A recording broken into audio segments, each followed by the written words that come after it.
Hi everyone, I'm Danny Nierenberg, president and co-founder of Food Tank. The panel you're going to see right now is on the role of philanthropy and investment in solving the multiple crises the world is now facing. Obviously the climate crisis, we're here at COP26, but also the health crisis, our biodiversity loss crisis, nutrition and food insecurity. So what philanthropy can do is a lot. They have so much power, as do investors, because they have the capital, they have the means to make these problems not just solvable, but actually help communities invest in themselves. So I hope you'll learn a lot from these experts. I know I did. This is a really special panel with the Global Alliance for the Future of Food, who is our partner, and the Rockefeller Foundation and many others who know that philanthropy can be used for good if it's used the right way. Enjoy.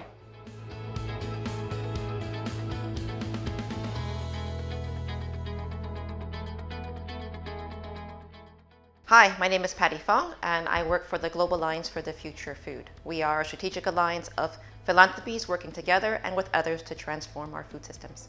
The panel discussion is really honing in on what is the role of philanthropy in terms of the climate emergency and how we need to transform food systems. So how has climate philanthropy in general been working in this area, and what is the potential? What do we need to do as the philanthropic sector going forward? Philanthropy can't do it by itself, neither can government, neither can civil society. And actually, if you want to transform food systems, a big issue is how do we collaborate better? How do we do it so that it's much more inclusive? Because food system touches everyone, right? We are all part of the food system.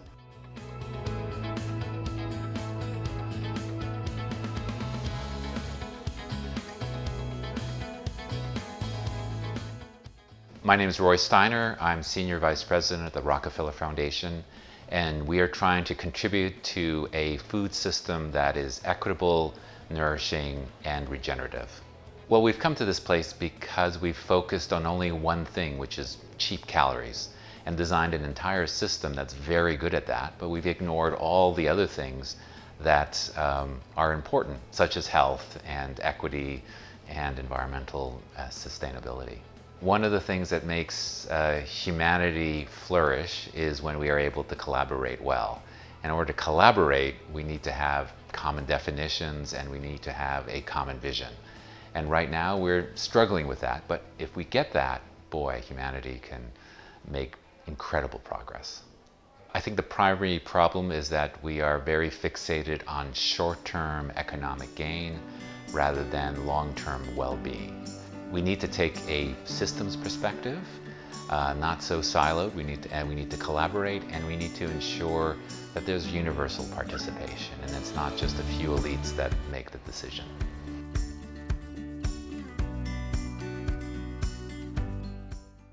The Sustainable Food Trust is a UK-based not-for-profit, and we work to accelerate the transition to more sustainable food and farming systems globally. I think the main highlight of the panel discussion just now on the role of philanthropy, from my perspective, was a coming together on the need for a global campaign on food and farming.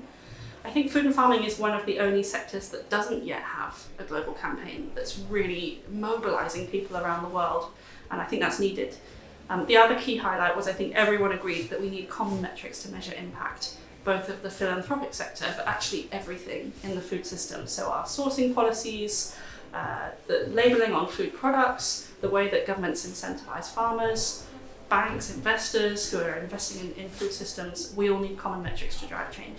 I think it's really important that philanthropy and business work alongside each other. I think we need the philanthropic funding to make sure projects, initiatives, campaign remain authentic, but we also need businesses to invest in those projects and make sure that they're a success.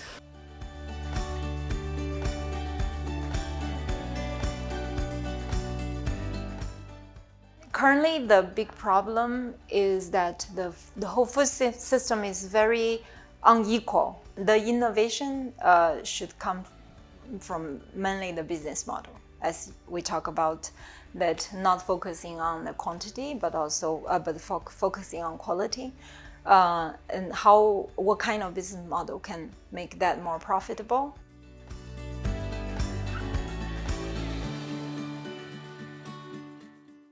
If we want to change mindsets it's not about just sharing the data, it's sharing the stories, right? Because people remember stories. So transforming food systems is complex. There's no easy solution, right?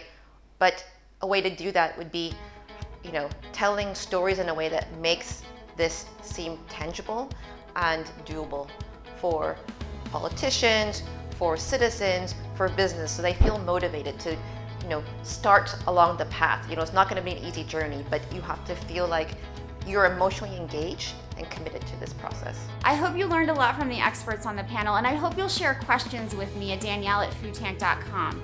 These are important conversations. They're not one-offs. They need to continue, and we hope at the next COP that we'll have an opportunity to really showcase how food and agriculture can be the solution to the climate crisis. But that means investors and funders need to invest a lot more so that communities can be here at the table. We need more farmers, community members, nutritionists, other stakeholders, economists, everyone who's really working on food and agriculture to be part of these discussions and really make the change that we need to see happen. I hope you'll visit foodtank.com for more information and stay tuned for other activities around the climate crisis. Thank you all.